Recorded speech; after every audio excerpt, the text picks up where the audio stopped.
Let's talk for a moment about the characteristics of Greek tragedy.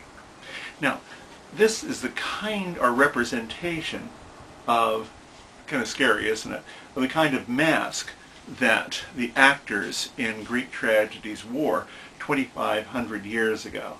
One for comedy, the other one for, obviously, for tragedy.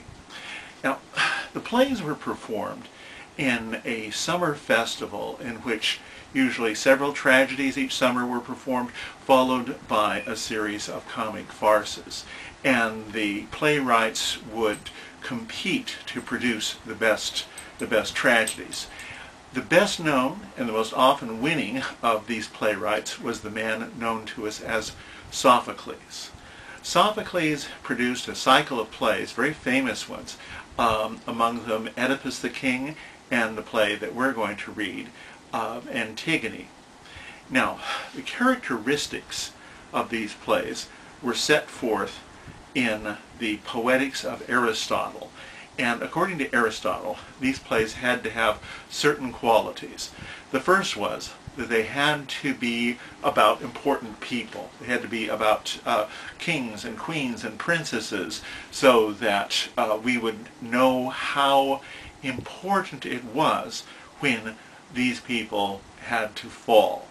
And that's the second part of it, is the Greeks had a special word for pride, hubris, H-U-B-R-I-S, hubris. And the kind of pride that they usually exhibited, and the kind that got them into trouble, is when a man tried to go up against the gods. Now the gods supposedly watch the affairs of mankind down here, that each one of these plays had a main character who did fall, and he fell through his own fault, through a tragic flaw. So there's a tragic flaw in each one of the characters. Sometimes it's ambition, sometimes it's greed, as in King Midas or someone like that, and sometimes, and very often, it's the flaw of pride, also one of the later one of the 7 deadly sins of Christianity, with something of indifference and amusement.